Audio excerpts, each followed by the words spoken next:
Merch! I have merch! I designed merch and it has officially dropped!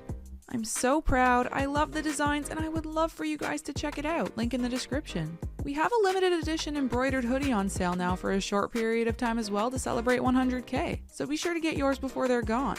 How's that for an intro?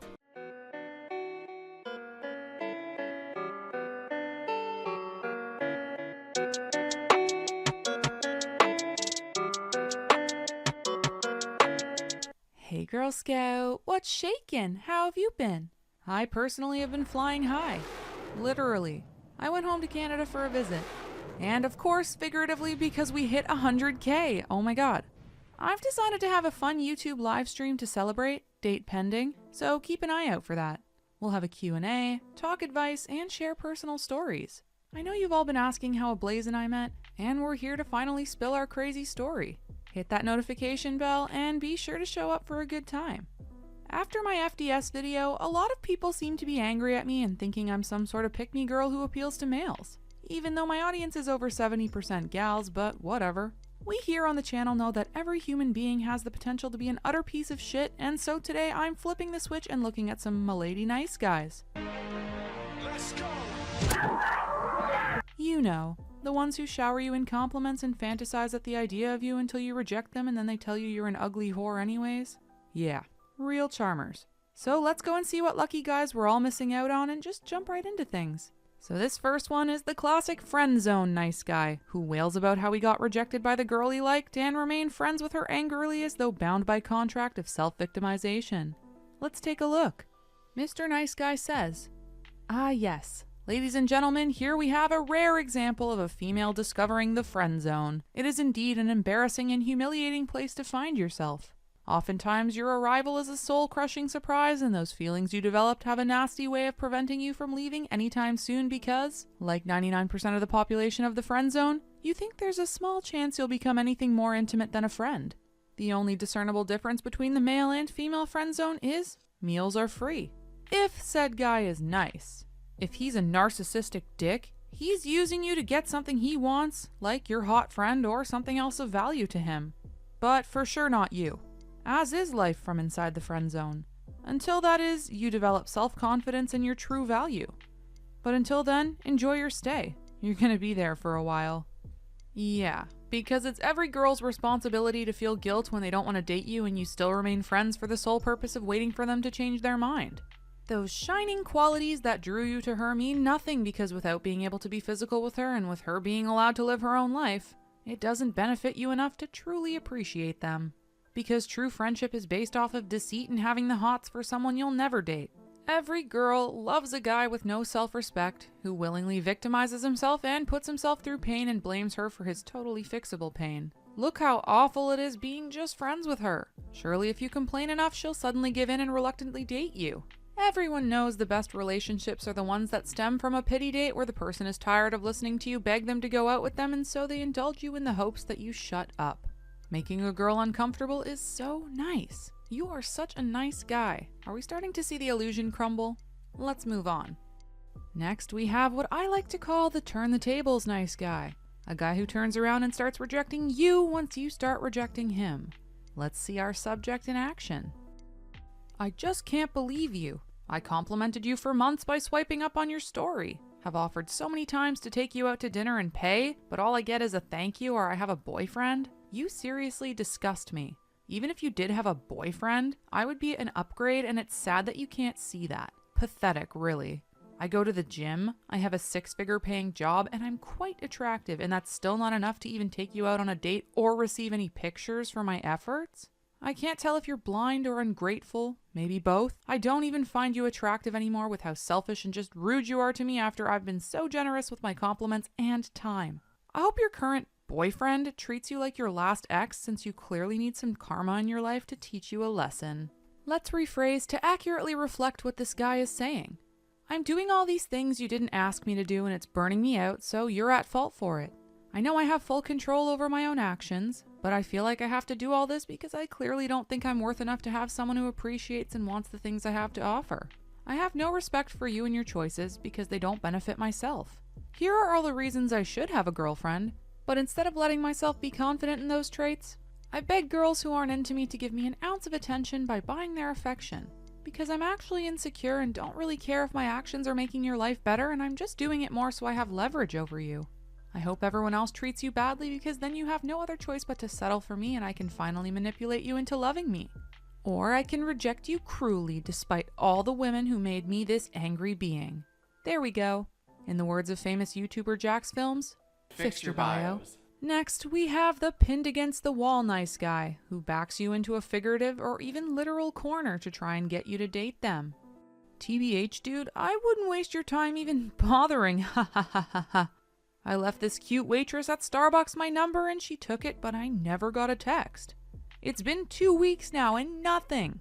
So I went over today and she was there working and I left her it again and told her she might have misplaced the one I gave her in a joking manner. And she said she just didn't feel comfortable?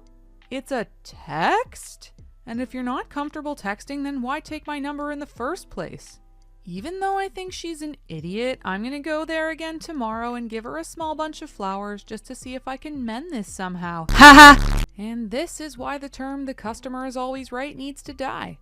Because it means the employee has little leeway in standing up for themselves without risking their job, their income via tips, and an altercation in public. Imagine if she said no. Guy who clearly can't take a hint gets pushy, withholds tips, bombs negative reviews about her to try and get her fired, comes in and pesters her under the guise of ordering drinks and can't be refused service, and possibly pries for personal info from the other employees to figure out her socials or number. All for a girl he knows virtually nothing about except for the love story he paints in his head about her and fantasizes about, despite not even knowing her interests or personality apart from her customer service voice.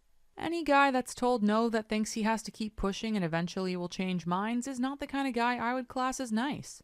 That's creepy. Flowers don't buy you a date.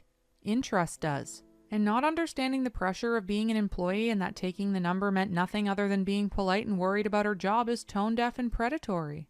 Go and give your number to someone who isn't obligated to talk to you to pay their bills. Try going back to those people after they don't answer and bothering them at their house when they say no and bringing flowers to them. You know what that gets you? A restraining order, not a date. And if she had it her way, it would be like that for her too. Now, not only does she have unwanted tulips from a guy who orders coffee to initiate unwanted small talk with her, but now she has to carry constant fear at work about the creep who might be waiting for her shift to end to corner her in the parking lot when she isn't protected by the coffee bar in front of her. Does any of this truly scream nice to you guys? Because it sure doesn't to me. Last but not least, we have the me nice guy who doesn't seem to realize the world doesn't revolve around him. Why the do we talk about the war in Ukraine and not the war on men in the Western world? And before you say anything, I'm Ukrainian. But the war on men here will kill way more men than the stupid war. And I'm a nice guy, but I'm sick of hearing about that effing war online. It would be better for a good, caring gentleman with morals to be in a war zone than here. Because females there at least reward the guys with morals who are entitled to their love. Here's what he's saying. I know some people are dying in the streets and are being separated from their families against their will and may not ever see them again. But let's talk about me. How I want to bang my friend and she said no. How I spent all of my money on her Twitch streams and she still won't even flash me for like 2 seconds. I even have to use an old iPhone because I gave her my new one when she dropped hers getting out of her boyfriend's car, and Chad was a mega asshole and didn't even offer to replace it even though it was entirely her own fault. I am entitled to her. Entitled. Because everyone is entitled to someone's body even without their consent. Said no courts ever in an assault case. That's the issue. They think they're entitled to things that no one is. Like it or not, no one owes you their affection and love just because you're nice to them. Expanding on this, let's look at the I could be evil but I hold back so I deserve your naked body nice guys. Men practice so much restraint. I could be a monster to women if I chose to. It really stings when we're kind but still get treated like dirt. If a man could hurt you but doesn't, why do you hurt him? No, this isn't an isolated event and I'm not cherry picking. There's more of them. You've got huge balls. You know that, right? You tweet all these fine pics and do not give an F if dudes know where you study. I've never stalked a day in my life, but now I have to live with that knowledge and daily fight my base instincts. What? Yep, nothing says you owe me big time like not assaulting or stalking someone. God, you're so nice. That's too kind of you to not hurt someone. It's almost like that should be an expectation and not something someone actually actively has to seek out, so when it's pointed out, it's not viewed as heroic but rather creepy for even mentioning. I didn't run you over with my car today, so you kinda owe me money. And I'm not saying I would run you over if you didn't give me money, but I'm not saying I'm not going to if you don't start paying attention to my DMs about not hitting you with my car, Stacy. Imagine thinking the bar was that low. It's always that or, girls only want guys who beat them up and not guys like me who resist even when I'm real angry. No in between. No, guy who's kind but maybe has a few quirks and maybe doesn't always get it right but means well. If he isn't perfect, clearly you're an idiot for choosing him over the guy who's threatening not to assault you. Comforting. These nice guys are all the same. They love the idea of who they paint you as, and then as soon as you have a flaw, mess up in your dating life, or who you are doesn't fit their perfect narrative, they get angry. As though it's your fault that they put you on a pedestal.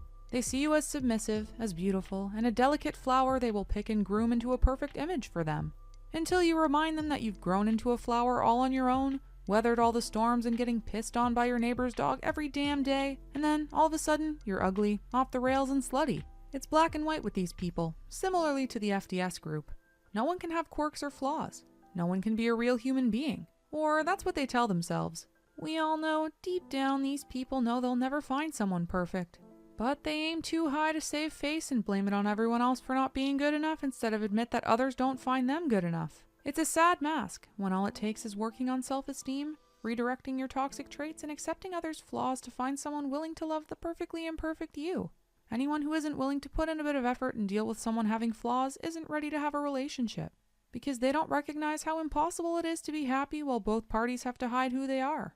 Have your limits and hard lines, of course, but realize someone liking a food you hate doesn't have to make them an enemy all of a sudden. And just because someone doesn't like you, doesn't mean they're a bad person who only likes shit humans, and it doesn't mean you're not good enough. Rejection sucks, but it happens to all of us. Sometimes we just don't vibe. I've been rejected by people I really liked. I've rejected others who were really into me. It's life. Find someone who likes you back. A good relationship should feel easy and make you want to be the best version of yourself so you can help the other person grow too. Grow together, because if you wait until someone perfect comes along, you'll probably die first. And that's all I have to say on that. Let me know what you think down in the comments below. If you enjoyed today's video, be sure to like and subscribe to the channel.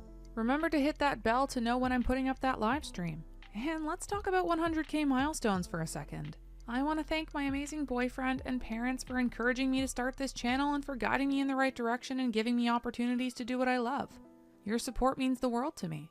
Thank you to my godsend editors Sam and Marco for making my videos look the way I imagine them to in my head and saving me from hours of Vegas Pro crashing. Thank you to my lovely Discord mods, particularly my dear friend and admin Maya and my brother for keeping my socials a safe environment where we can all come together and chill. Thank you to Sarah Spampanato on Fiverr for the bangin' intro and outro and all things retro phantom that turned my brand vision into reality.